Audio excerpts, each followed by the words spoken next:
Hello, আসসালামু আলাইকুম guys. সবাই কেমন আছেন? আশা করি সবাই ভালো আছেন। আমি আজকে আপনাদেরকে দেখাবো যে টাইগার মুরগি, আমার এখানে টাইগার মুরগি যে আছে এগুলো কিন্তু মিক্সড করা।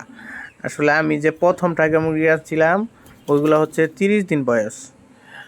আর 30 দিনে কতটুকু হয়েছে তা আমি দেখার জন্যই এই পাল্লাটা নিয়ে আসলাম। এই যে দেখেন, 30 দিনের বাচ্চারা মাপলাম এই মাত্র। এটা হচ্ছে 660 গ্রাম।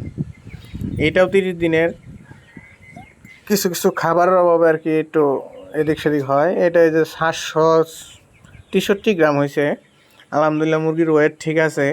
আমি আসলে মাপার উদ্দেশ্য এটাই, ইউটিউবে দেখছি যে সবাই বলে যে 1 মাসে টাইগার মুরগি 1 কেজি হয়ে যায় 1 মাসে। তাই আমি দেখার জন্য, মানে আমি নিজে একটু আপসেট, তাই আমি পাল্লাটা নিয়ে আমি দেখছি যে আমার 30 দিনে যে মুরগিগুলো আছে ওগুলো মাপছি, আর এই যে পরে যে মুরগি আনছি এগুলো মাপবো, দেখবো যে এগুলা কীরকম কী সমাচার।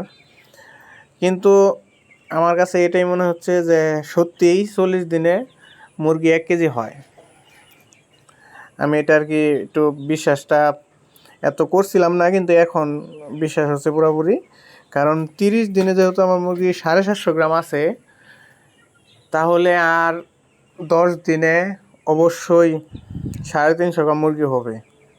এটা আমি দৃঢ় বিশ্বাস আছে আমার। কারণ এই মুরগি খুব দ্রুত গতিতে বাড়ে, আর এই মুরগির রোগ প্রতিরোধ ক্ষমতাটা একটু বেশি আছে, কারণ তাই এরা কোনো রোগ টোগ সহজে হয় না শরীরে। আর আরেকটা কথা হলো যে এই মুরগির আমরা যদি কয়েকটা ভ্যাকসিন ঠিকমতো দিতে পারি তাহলে ইনশাল্লাহ এই মুরগির কোনো রোগ বৃদ্ধি হয়ই না। এই যে আমি আপনাদেরকে দেখাচ্ছি, আমি সবগুলো এরকম করে আস্তে আস্তে মাপলাম, মাইপে একটু ট্রাই করলাম, দেখলাম যে কী সমস্যার।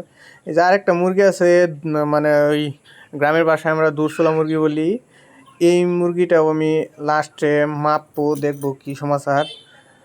এই যে এটা আমার 30 দিনের মুরগি, যেটা এইটা মাপছি, আমি দেখছি যে এটা কত গ্রাম আছে। এই যে আলহামদুলিল্লাহ ভালোই 776 গ্রাম আছে। এখন আমি আরেকটা ধরবো, দেখি সেটাও কত গ্রাম হয়। এই যে দুরশোলা মুরগিটা, এটা কিন্তু আমার পরের চালানের, এটার বয়স 24 দিন। আলহামদুলিল্লাহ এটাও ভালো। এই যে দেখেন, আমি মুরগিগুলা ছাদের উপরে আর কি একটু ছাড়ছি, ছাইরা তাদেরকে একটু আলো বাতাস, বাইরের যে আবহাওয়াটা আছে এটা একটু কাটাচ্ছি। সবাই ভালো থাকবেন, ধন্যবাদ।